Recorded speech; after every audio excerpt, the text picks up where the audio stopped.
पेड़ रोपण का प्रोग्राम हमारे स्कूल में होने जा रहा है और जिसके लिए आज सभी अतिथिगण हमारे बीच उपस्थित है। मैं सभी को नमस्कार करता हूं। आदरणीय कमांडेंट सर, प्राचार्य महोदय, उप प्राचार्य, सम्मानित सभी अतिथिगण, मेरे प्यारे अध्यापकगण और सभी विद्यार्थियों, मैं पंकज बोरेकर आप सभी का इस प्रेरणादायी वृक्षारोपण के प्रोग्राम में सभी का मैं स्वागत करता हूं।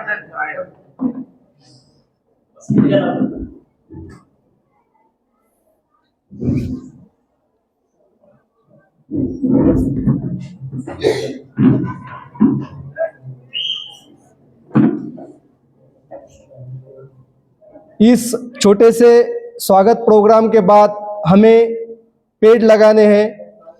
मैं शॉर्ट में सभी अतिथिगण जो है यहाँ उपस्थित, इनका मैं अल्प में परिचय आप सभी को देना चाहता हूँ। हमारे बीच उपस्थित है श्री बापू साहेब लक्ष्मण राव देशमुख जी सर, ये अध्यक्ष है शिक्षण प्रसारक मंडल लासूर स्टेशन। इसके साथ साथ जिला उपाध्यक्ष संभाजीनगर राष्ट्रवादी कांग्रेस अजीत दादा गढ़।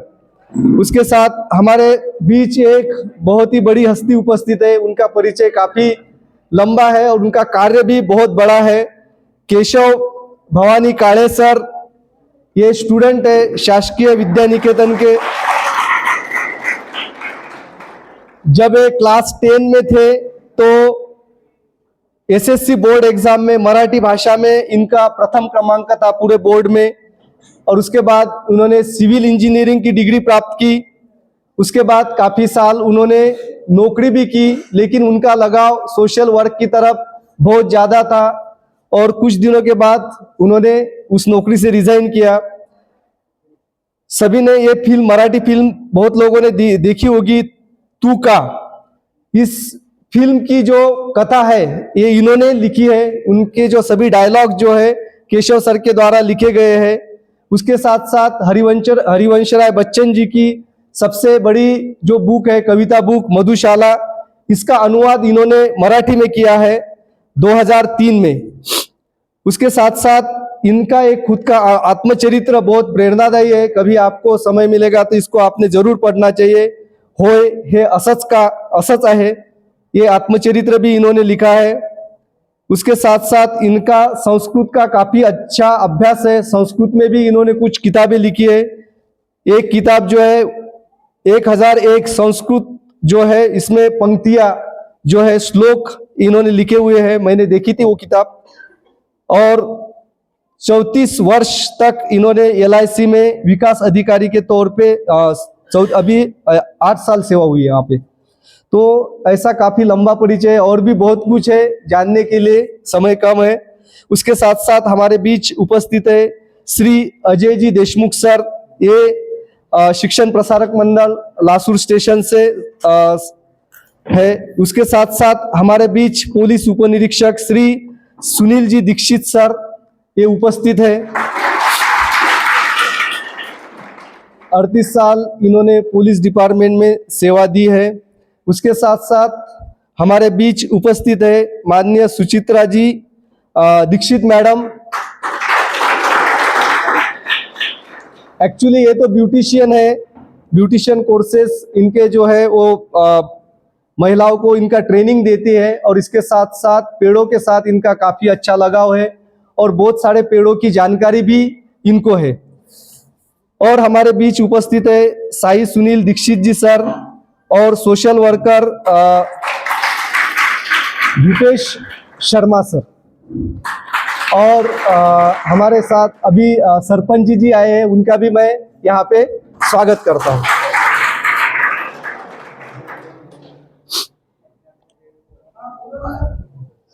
तो इन सभी के परिचय से हमें पता चला है कि ये सभी मान्यवर अपने अपने क्षेत्र में इन्होंने बहुत बड़ा काम किया है और अभी ये सभी सोशल वर्क कर रहे हैं। और इसमें सबसे बड़ा काम जो है पेड़ लगाना, क्योंकि पेड़ जो है, हमें पेड़ से ही हमारा एनवायरनमेंट अच्छा होता है, जिससे हमें ऑक्सीजन मिलता है जो जीवनदायी है, जो हमें पैसे खर्च करके वो प्राप्त नहीं कर सकते।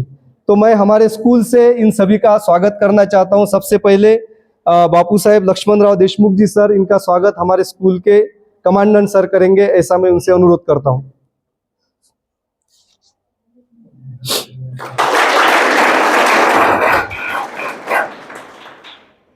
हमारे स्कूल के प्रिंसिपल माननीय निखिल जी राठौड़ सर, ये केशव जी काळे सर इनका स्वागत करेंगे।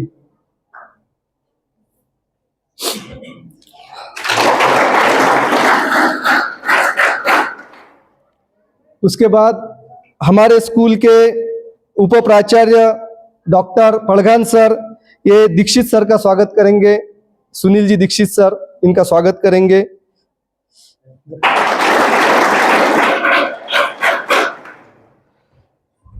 पवार मैडम से मैं निवेदन करता हूं कि ये सुचित्रा दीक्षित मैडम का स्वागत करेंगे।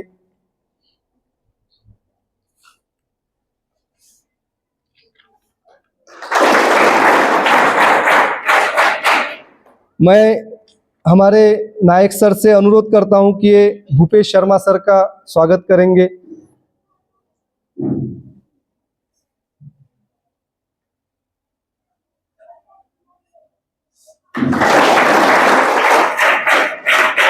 मैं तड़ेकर सर से निवेदन करता हूं कि ये अजय जी देशमुख सर का स्वागत करेंगे।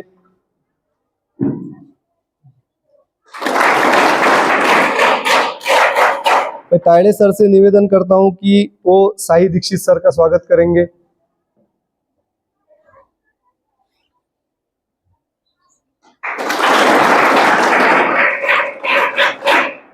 मैं पाटिल सर से निवेदन करता हूं कि वो हमारे सरपंच जी सर का स्वागत करेंगे।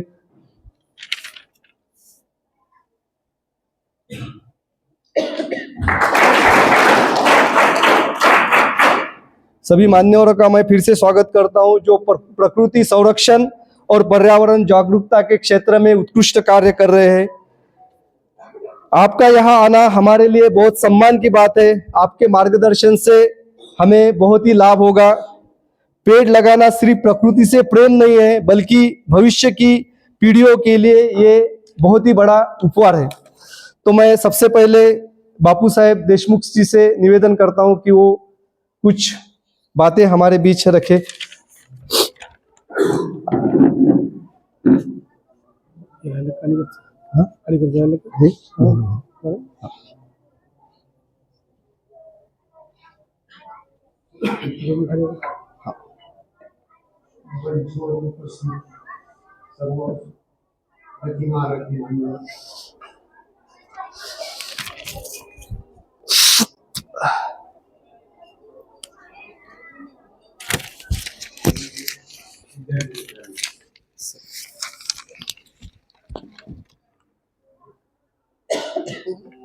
सोनवणे सरांसारखा एक चाणक्य हिरा या विद्यालयाला लाभलेला आहे आणि मला असं वाटतं ते आल्यापासून या तुमच्या शाळेची विद्यालयाची काय जे असेल त्याची प्रगतीपथावर आहे असं मला वाटतं।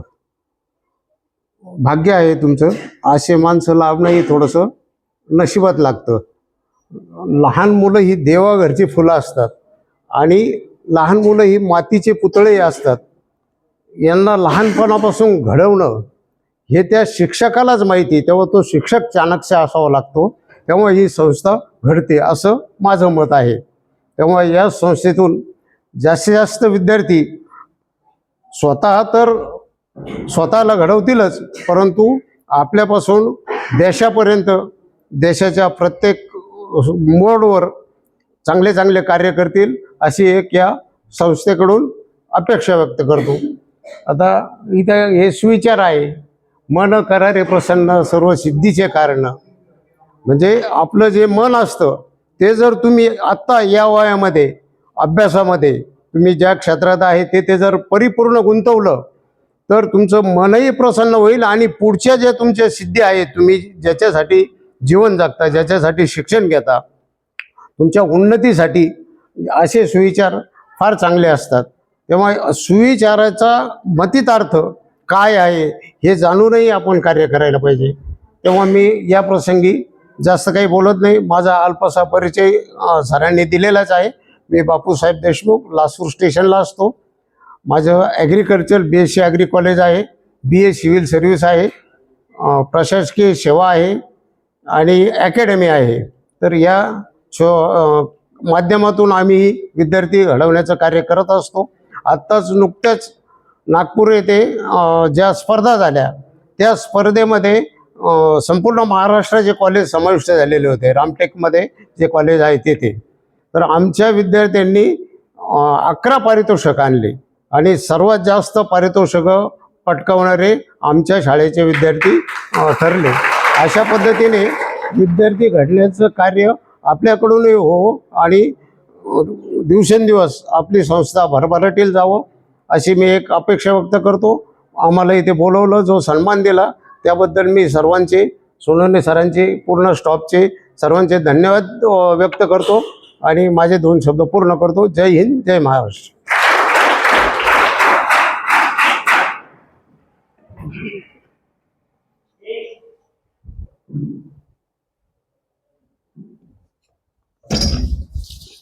अपना एक विषय कार्यक्रम से आग्रह करता हूँ कि हमारे लिए कुछ बातें बताएं।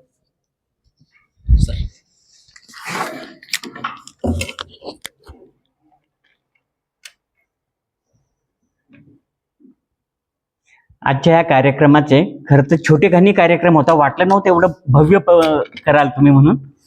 मुलांसाठी मला वाटतं स्पर्धा झालेल्या होत्या, त्यांचं पारितोषिक वितरण समारंभ होता आज. आता होता ना काहीतरी, ऐकत होतो मी. हां, छान चाललं होतं. म्हणजे एकाला लागून 2, 2ला लागून 3, असं 2चे 4 व्हायला पाहिजे ना, तसे एका कार्यक्रमात 2-3 कार्यक्रमांनी घेतले. यांचं आधी अभिनंदन करूया आपण. हे जे समय सूचकता आहे ते नाही कळत इतरांना. या दोघा सरांनी आता बऱ्यापैकी या गेस्टचं, पाहुण्यांचं, सरपंच राम राम, त्यांचं सगळ्यांचं कौतुक केलं, त्यांचं स्वागत केलं, त्यांचं अभिनंदन केलं. मी कुणाला तरी सांगतो, या दोघांचे आपण कंबाईन अभिनंदन करूया. राठोड सर आणि संजय सर, प्लीज.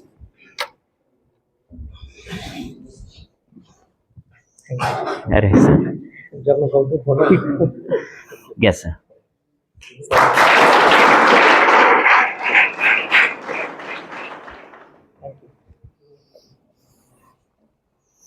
जो करता आहे त्याच्या कर्तृत्वाला सलाम आपण करायलाच पाहिजे की नाही. तुम्ही सगळी चांगली मंडळी इथे आलेली आहेत. असं म्हटलंय की ना गुणी गुणीनम वेत्ती गुणी गुणी शुमत्सरी, ना गुणी गुणीनम वेत्ती गुणी गुणी शुमत्सरी, गुणीच गुणरागीच विरला सरलो जनाहा. ना गुणी गुणीनम वेत्ती, जो मुळात गुणवान नाही, गुण कशाचे खातात, चांगुलपणा कशाचे खातात ते त्याला माहिती नाहीये, तो इतरांचं कौतुक करेल का? इतरांचं अभिनंदन कौतुक करेल का? नाही करणार ना. कारण त्याला ना गुणी गुणीनम वेत्ती, तो गुणवान तो स्वतः नाहीये, इतर गुणांची त्याला काय कदर आहे. बरं, आपण असंही बघतो की ना गुणी गुणीनम वेत्ती गुणी गुणी शुमत्सरी. मग एक गुणवान माणूस दुसऱ्या गुणवान माणसाचा कदर, कौतुक, अभिनंदन करतो का? दुर्दैवाने समाजात तसही स्थिती नाहीये. एक गुणवान माणूस दुसऱ्या गुणवानावर मत्सर करतो, त्याचा हेवा करतो, त्याचा तिरस्कार करतो, खाजगी भाषेत तो जळतो त्यावर. आणि याचं चांगलं उदाहरण असेल तर लता मंगेशकर आणि आशा भोसले एकमेकीतनं विस्तव जात नव्हता, पण आपापल्या परीने ते दोघे दिग्गज होते, ग्रेट होते, मस्त होते की नाही. तसं ना गुणी गुणीनम वेत्ती गुणी गुणी शुमत्सरी. मग समाजात आपल्याला माणसं कशी पाहिजेत?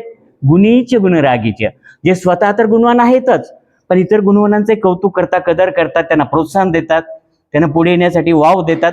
अशी माणसं आपल्याला हवीत. खूप आहेत का अशी माणसं? विरला सरलो जन, हा बोटावर मोजण्या इतपत सुद्धा नाहीये. आणि मला अभिमान वाटतो सांगायला की ही 2 चांगली माणसं तुम्हाला इथे मिळालेले आहेत. So that you are so lucky that इतकी चांगली माणसं तुमच्या बरोबर आलेले आहेत. त्यांच्या वतीने तुम्ही हवा तेवढा काय पालट स्वतःचा करून घेऊ शकतात. म्हणून या संस्थेचं सगळ्यात जास्त एक कौतुक मी केलं की या 2 माणसांना आपण इथे आणलेलं आहे. त्यातला एक पहिला माणूस संजय. महाभारत उघडलं किंवा गीता उघडला, गीतेचं पहिलं वाक्य आहे संजय उवाच. हे संजय सर तुम्हाला घेऊन चालले आहेत. डू यू नो, तुम्हाला सगळ्यांना माहिती असणार आहे, मला खूप कौतुक आहे, लेफ्टनंट कर्नलचा जॉब सोडून ते तुमच्यात रमलेत. ही न होणारी गोष्ट आहे. एखाद्या माणसाला सांगा की यांनी राजीनामा देऊन तर अरे बापरे, यांचं जिथे जिथे जाऊ आम्ही, जिथे या 5-7 दिवसामध्ये 2-3 ठिकाणी प्रसंग आला होता, कोण करतं काय करतं त्यांचं नाव घेतलं वगैरे. तर लेफ्टनंट कर्नलचा जॉब सोडणे आनंदाने ही न होणारी गोष्ट होते, दुर्मिळ तर म्हणेलच मी, पण म्हणून 3 cheers फॉर संजय सर. इथे ते माणसं वाचा तुम्ही, माणसं, मग कळेल की अरे पुस्तक आणि माणसात काय विशेष फरक असतो का, असतो. बऱ्याचदा असं आपण म्हणतो हे माहिती का ते माहिती का, मी म्हणून सर्व गुण संपन्न माणसं तुमच्याबरोबर आहेत आणि एवढ्या कमी वयात किंवा गावापासून दूर 25, 30, 40 किलोमीटरवर तुम्हाला हे सगळं एवढं मोठं क्षेत्र मिळालेलं आहे. हे नंदनवन आहे, हे पंढरपूर आहे तुमच्या लोकांचं. सर तुमचं पण, मुलांना तुमच्यासाठी पण. कारण आम्ही जेव्हा लहान होतो तेव्हा इतकं छान छान वातावरण आम्हाला कदाचित नसेल, तर आमचं वातावरण वेगळंच होतं. सुदैवाने मी वयाच्या 8व्या वर्षी, म्हणजे मी 5वीला असताना घर सोडलेलं आहे. असं म्हणेल मी की केल्याने देशाटन पंडित मैत्री सभेत संचार, मनुजा चातुर आहेत असे पार. खूप लवकर घर सोडायला पाहिजे होतं. स्वामी विवेकानंद 12 वर्ष फिरत होते भारतभर. स्वामी रामदास स्वामी ते 12 वर्ष फिरत होते. काय चाललंय माझ्या देशात त्यांनी फार जवळून अनुभवलं, म्हणून ते लोकोत्तर दिव्य भव्य असे पुरुष घडवू शकले ते. बरोबर आहे. आता आपण साकला सर आज नाही, माझे मित्र आहेत, ते काही अपरिहार्य कारणास्तव नाही आले. ते साकला नर्सरी मराठवाड्यात सगळ्यात बेस्ट नर्सरी असं मी त्या दिवशी पण म्हटलं होतं. हे आता हे रुपेश सर सिद्ध पण करून दाखवतील.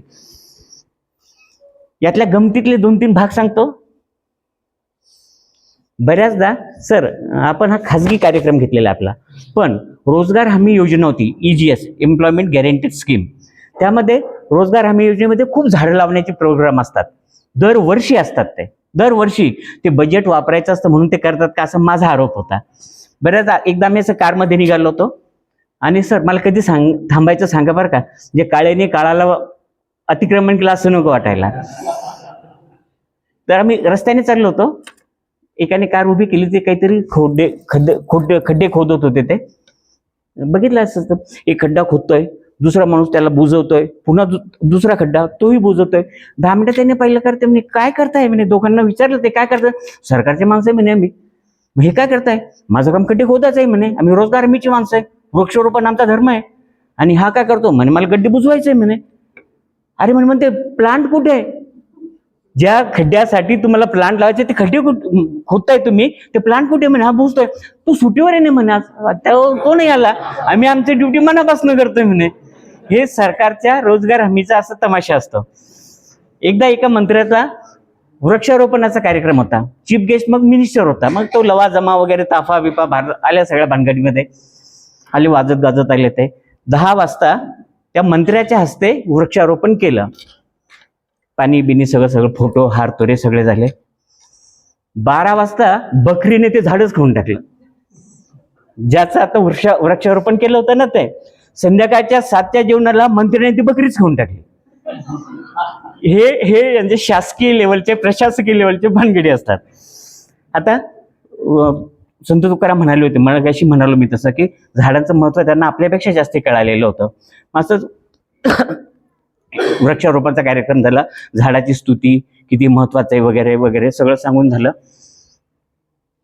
मग ते म्हणाला तो असं संकल्प करा म्हणे की आपण प्रत्येकाने किमान आपल्या प्रेयसीसाठी, आपल्या प्रिय व्यक्तीसाठी, आपल्या आई वडिलांसाठी तरी एक झाड लावूया. करायचं म्हणे. हो. तेवढं चुळबुळ झाली एका ठिकाणी. एक माणूस उठला त्यातनं आणि तो निघायला लागला असा. अरे मी काय म्हणालो म्हणे, थांबा प्रत्येकाने आपल्या प्रिय व्यक्तीसाठी झाड लावा ना, तुम्ही कुठे निघाले म्हणे. अरे भाऊ असं जर असं म्हणजे मला तर ऊसच लावावं लागेल म्हणे आता.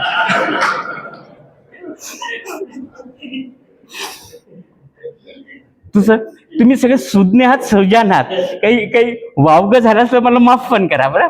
मग असं लहान पोरं होते, लहान म्हणजे बऱ्यापैकी पोरं होते मोठे. काल सांगितलं होतं या कीर्तनवाल्या बाबांनी की झाडांवर प्रेम करा, झाडांवर प्रेम करा, झाडं लावा वगैरे वगैरे असं. इथं बघितलं एक मुलगा आणि मुलगी त्या झाडाखाली काहीतरी करत होते. मग हा बाबा म्हणे, अरे का रे तुम्ही काल माझ्या त्या कार्यक्रमाला होते म्हणे, होतो म्हणे. मग मी काय सांगितलं होतं म्हणे, झाडावर प्रेम करा, तू झाडाखाली करताय म्हणे. तर ते पोरग काय म्हणाला, सर म्हणे, गुरुजी म्हणे, महाराज म्हणे खूप प्रयत्न केला, हिला झाडावर चढताच येईना म्हणे, म्हणून तिला मग झाडावर काही जमलंच नाही, म्हणून झाडाखाली प्रेम करतोय. प्रश्न हा विनोदाचा भाग सोडा, आपल्या मनापासून आपल्याला सर प्रेमाच्याही गोष्टी आहेत. पुढच्या वेळी मी काहीतरी सांगेल ते प्रेमावर, कारण प्रेमाशिवाय ज्या माणसाने आत्महत्या केली त्यांच्या आयुष्यातलं प्रेम संपलेलं होतं, म्हणून त्यांनी आत्महत्या केली. आपल्याकडे तशी वेळ येत नाही कुणाची, किंवा किंबहुना येऊ नये. मी अभिमन्यूची माझी एक आवडती गोष्ट होती, ती मी तुम्हाला सांगतो आणि मी रजा पण घेतो. पुन्हा केव्हा तरी तुमच्यात यायला मला आवडेल. अभिमन्यू, महाभारताचा उल्लेख निघालाच होता, त्यावर सांगतो. खरं तर अभिमन्यू, आपण कर्णावर खूप अन्याय झाला असं म्हणतो. कर्णावर खूप अन्याय झाला. त्याला मेरिट, पात्रता, लायकी सगळ्या गोष्टी असूनही त्याला हव्या त्या गोष्टी, ते नाम, ते पदावली, ते बिरुद नाही मिळाले. मग कर्णाला आता आजकाल न्याय देण्याची पण प्रक्रिया सुरू झाली आहे. कर्णावर सिनेमे निघाले, कर्णावर कादंबऱ्या निघतायत, बऱ्याच गोष्टी कर्णासाठी करतोय. What about Abhimanyu? मी तर म्हणेल की कर्णापेक्षाही जास्त अन्याय अभिमन्यूवर झाला होता. कर्णा निदान तुमची आमची जी सहानुभूती तरी मिळत होती, यांना तर काहीच नव्हतं. मिसरूड न फुटलेले ते पोरग, त्याचा बाप धुरंधर अर्जुनाचं पोरग ते, आणि चक्रव्यूहाची कुठलीही अर्धवट माहिती असताना, पूर्ण माहिती नसतानाही रथी, महारथी, दिग्गज सगळे होते कौरव सेनेमध्ये, पांडव सेनेमध्ये, दोघांकडे पण. पण तरी या छोट्याशा पोराला त्या चक्रव्यूहात जाण्यासाठी प्रवृत्त व्हावं लागलं, जिथनं परत येणारच नव्हतं हे माहिती होतं. इव्हन तो कृष्णाला पण माहिती होतं की हा संपणार आहे. तर त्याच्या अन्यायाचं परिमार्जन करण्यासाठी मी असं म्हणेल, आयुष्याच्या चक्रव्यूहात प्रत्येक जण अभिमन्यू आहे. आयुष्याच्या चक्रव्यूहात प्रत्येक जण अभिमन्यू आहे. अरे तोच व्यूह, तीच रचना, तीच कोडी आणि तीच वाट. तोच व्यूह, तीच रचना, तीच कोडी आणि तीच वाट. अरे मारेकरी तेच नि तलवारीही त्याच. मारेकरी तेच नि तलवारीही त्याच. कधी त्यागाच्या, कधी प्रेमाच्या, कधी रागाच्या, कधी लोभाच्या. कधी प्रेमाच्या, कधी त्यागाच्या, कधी रागाच्या, कधी लोभाच्या. माघार घ्यायला जागा नाही. आजकाल आपण बघतो की वर्तमानपत्र उघडलं की 2-4 आत्महत्या दिसतात, बरोबर आहे. पण अख्ख्या महाभारतात एकही आत्महत्या नाहीये. कौतुकाची बाब ही, अख्ख्या महाभारतात एकही आत्महत्या नाहीये. माघार घ्यायला जागा नाही, परतीचा मार्गही नाही. या युद्धभूमीवर असंख्य अभिमन्यू लढतायत, धारातीर्थी पडतायत. अरे कोण म्हणतं अभिमन्यू गेला? तुमच्या आमच्या रूपाने अभिमन्यू तर अमर आहे. तुमच्या आमच्या रूपाने अभिमन्यू तर अमर आहे. आपल्याला खूप मोठे व्हायचंय आणि तुम्ही सैनिकी शाळेत आहात. भारताच्या भूमीशी, भारत मातेशी खूप जवळीक आहे खरं तर त्यांची. आणि मला पुन्हा यांचं कौतुक, काय असं म्हणतो, प्रथमदर्शनी पाहता एखादा माणूस, एखादी स्त्री, एखादा मुलगा, एखादी मुलगी आपल्याला प्रथमदर्शनी आवडतात. तसं हे व्यक्तिमत्व आहे लोभस गोंडस संजय सरांचं. मला असं वाटतं संजय सर तुम्हाला कोणी शत्रू नसावा, म्हणजे अजात शत्रू असतील ते कदाचित, अजात शत्रू. राठोड सर तुम्ही पण नशिबवान आहात बरं. नाही पण तुम्हाला पण शत्रू मानणारे आमच्याकडे तर खूप आहेत ना. भलं मी यांना शत्रू मान, पण माझे 5-50 आहे माझ्या विरोधातले. कारण स्पष्ट वक्ते पण हा माझा पहिल्यापासूनचा स्वभाव होता, त्यामुळे मला खूप वैरी निर्माण झालेले आहेत. असं म्हटलंय खरं सर, चुकीचं नाही की मला सांगावं की न सांगा असं वाटतं, किंवा पुढच्या वेळी मी ते सांगेल. कारण मग तो वादाचा विषय, आणि मी वाद घालायला आलेलो नाहीये, अजिबात नाही. कारण I am not a professor, not a doctor, not a literature, काहीच नाही मी यातला. मी या सरांचा मित्र होतो. कालच्या या कार्यक्रमाचा गोष्टीने आम्ही त्यांच्या कानावर घातल्या, त्यांनी मनावर घेतल्या. आणि खूप इतक्या लवकर एखादा प्रोजेक्ट राबवणे ही आमची पहिली वेळ आहे. हा आता 49-50वा प्रोजेक्ट आहे रुपेशजी, 50वा. साधारण 3.5 वर्षापासून हा प्रकार करतोय. दर महिन्यात आम्ही 300 वगैरे झाडं द्यायचं होतं. यावेळी आम्ही 600 झाडे आणलेले आहेत. तुम्ही असं म्हटलं की जनविरोध आहे, लोकांच्या विरोधात काही गोष्टी करायच्या असेल तर खूप भानगडी लागतात. सत्यम जनविरोधाय असत्यम ते जनरंजने, सुरा विक्रियते स्थाने दधिक्षिरम गृहे गृहे. सत्यम जनविरोधाय, खरेपणाने, प्रामाणिकपणे, इमानदारीने जर तुम्ही चाललात ना, तर इट्स नॉट अ योग, जे गंमत नाहीये. योग हे तो एक सोपं नाहीये. तुम्ही खरेपणाने, सचोटीने, इमानदारीने, प्रामाणिकपणे चालला का जीवनामध्ये, कितीतरी आळ, कितीतरी किटाळ, कितीतरी कुभांड तुमच्यावर येतील. लोकांचा रोष तुम्हाला पत्करायला लागतं. बऱ्याचदा तर तुमची मती बधीर होते, तुम्ही म्हणता, अरे यात माझा काय दोष होता, कशासाठी माझ्या अंगावर किटाळ कुभांड आलं म्हणून. कारण तुम्ही खरेपणाने, सत्याने चालला, त्याची ती पावती होती. सत्यम जनविरोध आहे असत्यमच्या जनरंजने, सुरा विक्रियते स्थाने दधिक्षीरम गृहे गृहे. दधिक्षीर म्हणजे दूध, दही, तूप, लोणी आणि तत्सम दुग्धजन्य पदार्थ. आरोग्याला कसे आहेत? चांगले, सकस आहे, पौष्टिक आहे. दूध, दही, तूप, लोणी बेस्ट आहे ना, नोबल जिन्नस आहेत ते. मला सांगा, जिन्नस जरी इतके चांगले आहेत, त्या दूधवाल्या गवळ्याला किंवा दूधवाल्या भैयाला रोज सकाळी ते जिन्नस घेऊन दारोदार का भटकत फिरावं लागतं? आहे की नाही वस्तुस्थिती. आपल्या औरंगाबादच्या म्हणजे संभाजीनगरच्या शहरातल्या लोकांची सकाळची सुरुवात दूधवाल्यांनी वाजवलेल्या डोर बेलने होते ना, आपण अरे उठा उठा दूधवाला आला, होतं की नाही असं. सत्यम जिन विरोध आहे असत्यमच्या जनरंजने सुरा विक्रियते स्थाने दधिक्षिरम गृहे ग्रहे. उलट पक्षी दुसरं रूप काय सांगतं आपल्याला सर? मला गुलमंडीवरनं किंवा तुमचं हे कुठलं ते निराला बजार तिथे एखादं असं दृश्य पाहिलं का 5-50 वर्षामध्ये की एखादी बाई चाललेली आहे गर्दीच्या ठिकाणावरनं, टोपली आहे, टोपल्यामध्ये काहीतरी बियर व्हिस्कीच्या बाटल्या आणि बियर घ्या बियर बोंबलत चालली. नाही नाही, सुरा विक्रियते स्थाने दधिक्षिरम जरी असलं ना तिकडे रस्त्याने सुरा विक्री, सुरा म्हणजे मद्य मधु मदिरा, हे आपली माणसं तरफडत जातात आणि त्याचा धंदा करून देतात, जबकि तो आरोग्याला अजिबात चांगलं नाहीये, कशालाच चांगलं नाही ते सुरा वगैरे वगैरे. पण तरी हा समाज विघातक आहे. समाजामध्ये असं म्हटलं की समाजा बाबतीमध्ये पर्टिक्युलरली हा महाराष्ट्रातला समाज किंवा महाराष्ट्रीय माणसं कधीच कुठल्या कीर्तनाने सुधारलेली नाहीये, पण तमाशाने बिघडलेली पण नाहीये. तमाशाने बिघडले नाही आणि कीर्तनाने सुधारलेले नाही, असा चमत्कारिक. आणि तमाशा हा प्रकार फक्त महाराष्ट्रात आहे, आपल्या मराठी भाषेत ते. म्हणून म्हटलं की मराठी असे अमुची मायबोली जरी आज ती राजभाषा नसे, माझा मराठीचा बोल कौतुके अमृतातेही पैजा अजिंक्य. संत ज्ञानेश्वर म्हणून गेले होते 1270 वर्षापूर्वी. लाभले आम्हास भाग्य, सुरेश भट म्हणत होते, लाभले आम्हास भाग्य बोलतो मराठी, झालो खरेच धन्य ऐकतो मराठी, धर्म पंथ जात एक जाणतो मराठी, एवढ्या जगात माय मानतो मराठी.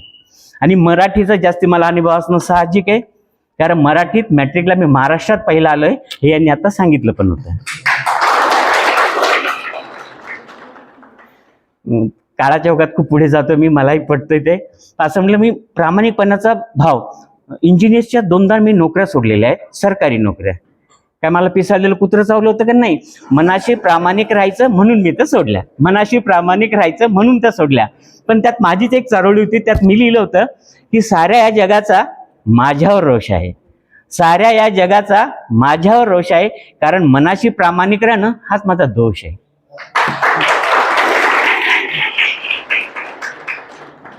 आमच्या विनंतीला खूप छोट्याशा मान देऊन या सरांनी हा प्रोग्राम अरेंज केला. झाडं लावतोय आपण आता, झाडाचं जतन करू, झाडाचं राखण करू, झाडाचं संवर्धन करू, यासाठी सगळ्यांना मी शुभेच्छा पण देतो. आणि खूप लवकर तुम्ही मनावर घेतलं म्हणून यांचं कोटी कोटी आभार मी मानेल, कारण एखादा प्रोजेक्ट राबवायला आम्हाला पण बराच प्रयत्न करावा लागतो. आणि रुपेशजी तुम्ही सांगायला बरोबर, हां. आणि मुळात 2 प्रोजेक्ट एकाच वेळी फक्त इथे पहिल्यांदा होत आहे 50 मध्ये. हा 50वा प्रोजेक्ट होता आहे, म्हणजे 48 49 किंवा 49 50वा. तर या सगळ्या संस्थेचे, ही आता गजानन महाराजाची संस्था आहे, बुलढाण्याची माणसं आहेत, पण बुलढाण्यातून इथे नंदनवन फिरवत आहेत, म्हणून तुमचं अजून एकदा कौतुक. आपलीच माणसं असेल तर वेगळं नाही, लांबून आले तो आपल्यामध्ये, त्यामुळे यांचंही कौतुक करू आपण. या दीक्षित सर, BLDचे देशमुख सर सगळे इथे आले, खूप कमी वेळात कमी शॉर्ट नोटीसमध्ये हजर राहिले. सगळ्यांचं मी अभिनंदन करतो, कौतुक करतो. आणि जाता जाता स्वामी विवेकानंदाचा एक संदेश तुम्हाला देतो आणि मी माझी जागा घेतो, रजा घेतो. स्वामी विवेकानंद आपल्यासारख्या युवकांना, तरुणांना, तरुणाईला उद्देशून म्हणतात. शतकापूर्वी ते म्हणाले होते, उत्तिष्ठत जाग्रत प्राप्यवरानी बोधत. उठा, जागे व्हा आणि कामाला लागा, कारण पवित्र अशा वरांनी तुम्ही मुळातच प्रेरितात. जय हिंद, जय महाराष्ट्र.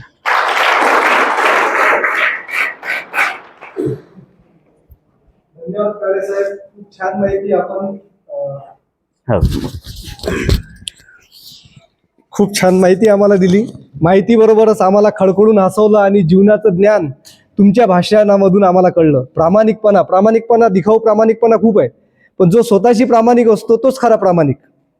आणि वृक्षारोपणाचा जो कार्यक्रम आहे यामध्ये आम्ही सुद्धा सरांच्या मार्गदर्शनाखाली, जसं तुम्ही आता सांगितलंच, आमचे उपप्राचार्य डॉक्टर पळगान सर, त्यानंतर आमचे पवार सर आणि सगळे पिऊन जवळपास 1 वर्षाच्या आधी आम्ही 720 झाडं लावले ते मागे सागाची, आणि 720 पैकी 680 जगले. आणि आज ते झाडं एका वर्षामध्ये खूप मोठे झाले. माझी इच्छा आहे तुम्ही एकदा बघावं. आणि हे उत्कृष्ट कार्य एका वर्षामध्ये या ठिकाणी झालं आणि बरेचसे झाडं जे आहेत आम्ही या ठिकाणी जगवले. वास्तविक ही माती जी आहे ही माती एवढी पोषक नाही, त्या झाडांची खूप काळजी आम्हाला त्या ठिकाणी घ्यावं लागतं आणि एवढी काळजी घेऊन आणि ते झाडं आम्ही या ठिकाणी जगवले. पेड़ लगाना सिर्फ प्रकृति से प्रेम नहीं होता बल्कि भविष्य की पीढ़ियों के लिए ये उपहार होता है. गांधी जी हमेशा कहते थे earth can satisfy the need of each and every animals on the land but not the greed. और जो हम ह्यूमन जो होते हैं हमारी सबसे ज्यादा, हम भी एक प्राणी है, जैसे मैं बच्चों को बताता हूँ हमेशा, जैसे सभी प्राणी है उसी तरह हम भी एक प्राणी है. हम मानते नहीं लेकिन हम भी एक प्राणी है और इस सृष्टि में बाकी सभी प्राणी जो नेचुरल रिसोर्सेस है इसका इस्तेमाल सिर्फ किस लिए करते हैं, खाने के लिए और वो शेल्टर के लिए. लेकिन हम जो है humans can notching this natural resources, आम्ही सगळं त्याला कुरतडून खाल्लेलं आहे आणि त्यामुळे आपल्याला ह्या वृक्षारोपणाची खरी गरज आहे.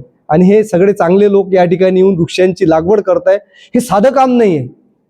जाधव मोलाई पाईंग याची स्टोरी मी नेहमी मुलांना सांगत असतो, शॉर्टमध्ये सांगतो. आणि यांनी, हा एक छोटासा मुलगा होता आसाम मधला आणि त्याच्या गावामध्ये एक ब्रह्मपुत्रा नदी वाहत होती आणि एकदा काय झालं, खूप मोठा पाऊस आला आणि खूप मोठी त्याला पूर आला त्या नदीला आणि पुरामध्ये बरेचसे साप मेले आणि त्यांनी बघितलं हे साप का मेले.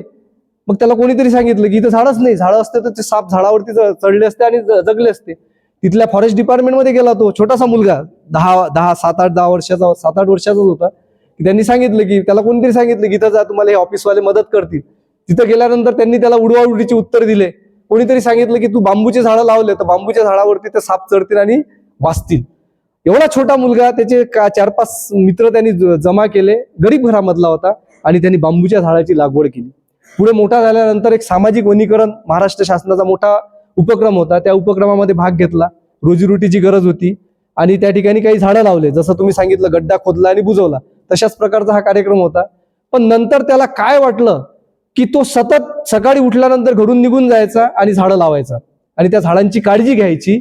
आणि 13 वर्षामध्ये ज्याने 1360 एकर एरियामध्ये एक जंगल तयार केलं, जे भारतात कोणालाच माहिती नव्हतं. आणि अचानक एक पत्रकार त्या एरियामध्ये गेला आणि त्याला माहिती भेटली की असा असा व्यक्ती आहे आणि त्याचं काम अशा प्रकारचं आहे आणि त्याने 1360 एकरामध्ये एक जंगल तयार केलेलं आहे. जेव्हा तो व्यक्ती त्या ठिकाणी भेटला आणि भेटल्यानंतर नॅशनल न्यूजपेपरमध्ये ही बातमी छापून आली, तेव्हा भारत सरकार जागृत झालं आणि सगळ्यांनी त्या ठिकाणी जाऊन त्याचं काम बघितलं आणि 2015 मध्ये याला पद्मश्री पुरस्कार देऊन सन्मानित करण्यात आलं. आणि त्याचं म्हणणं असं आहे की I plant till my last breath, आणि माझा जेवटपर्यंत शेवटचा श्वास घेईल तेथपर्यंत मी झाडं लावत राहील आणि झाडं जगवत राहील. दुसरं एक उदाहरण कल्याण सिंग रावत, आणि माझं सौभाग्य आहे की त्या व्यक्तीला मला नुकतंच भेट झाली माझी त्यांच्यासोबत, त्यांच्यावरती एक मी भाषण दिलं होतं. आणि कल्याण सिंग रावत यांचं कार्य उत्तराखंडमध्ये होतं आणि 1980 मध्ये जेव्हा उत्तराखंडमध्ये डिफॉरेस्टेशन होत होतं आणि बरेचसे खाणकाम करणारे जे होते त्यांनी झाडांची खूप मोठ्या प्रमाणात वृक्षतोड केली. मग त्यांनी विचार केला, त्यांना कळलं की गव्हर्नमेंटची मदत घेऊन आपल्याला काही होणार नाही. त्यांनी एक सामाजिक चळवळ निर्माण केली. प्रत्येक ज्या ठिकाणी लग्न असलं त्या ठिकाणी जायचे आणि त्यांचं काउन्सिलिंग करून ज्यांचं लग्न झालेलं आहे त्या मुला आणि मुलीला 2 झाडं लावायला सांगायची. मुलाला त्याच्या सासूच्या नावाने आणि मुलीला तिच्या सासूच्या नावाने. आणि अशा प्रकारे ते 2 झाडं लावायचे आणि हळूहळू त्यांनी कॉलेजच्या मुलांना, बाकी लोकांना त्या ठिकाणी सहभागी करून घेतलं. आणि 20 ते 25 वर्षामध्ये उत्तराखंडमध्ये जी हानी झाली होती, वृक्षतोड झालं होतं, ते त्या ठिकाणी भरून मिळालं. आणि या कामाकरता त्यांना 2020 मध्ये पद्मश्री पुरस्कार देऊन सन्मानित करण्यात आलं. हे सगळे पद्मश्री अवॉर्ड मिळालेले व्यक्ती नुकतेच आपल्या औरंगाबादमध्ये येऊन गेले. एक फाउंडेशन आहे, मला त्याचं नाव आठवत नाही, ज्ञान फाउंडेशन, आणि दरवर्षी या सगळ्या पद्मश्री अवॉर्ड मिळालेल्या व्यक्तींना त्या ठिकाणी बोलावतात. आणि दरवर्षी पद्मश्री अवॉर्डमध्ये एन्व्हायरमेंट संबंधी काम केलेल्या व्यक्तींना त्या ठिकाणी सन्मानित केलं जातं. पर्यावरण ये हमारे लिए बहुत ही जरूरी है. पर्यावरण के सिवा हम कुछ नहीं कर सकते. Nature is God, there is nothing is God. कोई गॉड नहीं, कोई देव नहीं, यही देव है, भगवान है. पानी, हवा, इससे ही हमारा शरीर बना है, जमीन, इससे ही हमारा शरीर बना है. ज्यादा समय व्यतीत न करते हुए मैं मैडम से अनुरोध करता हूं कि वो कुछ ज्ञान दे हमें.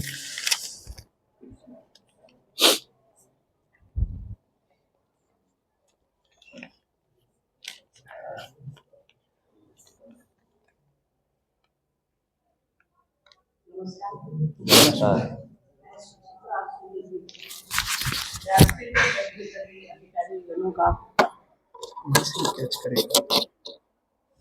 व्यासपीठ पर बैठे हुए अधिकारी गणों का मन से स्वागत करती हूँ और उन्हें कोटि कोटि नमन करती हूँ और सभी गुरुजनों को मेरा प्रणाम। छोटे प्यारे बच्चों को बहुत सारा प्यार। मैं झाड़ वृक्ष और कोई ऐसा उद्देश्य नहीं दूंगी, लेकिन सिर्फ बच्चों के लिए कुछ कहना चाहूँ।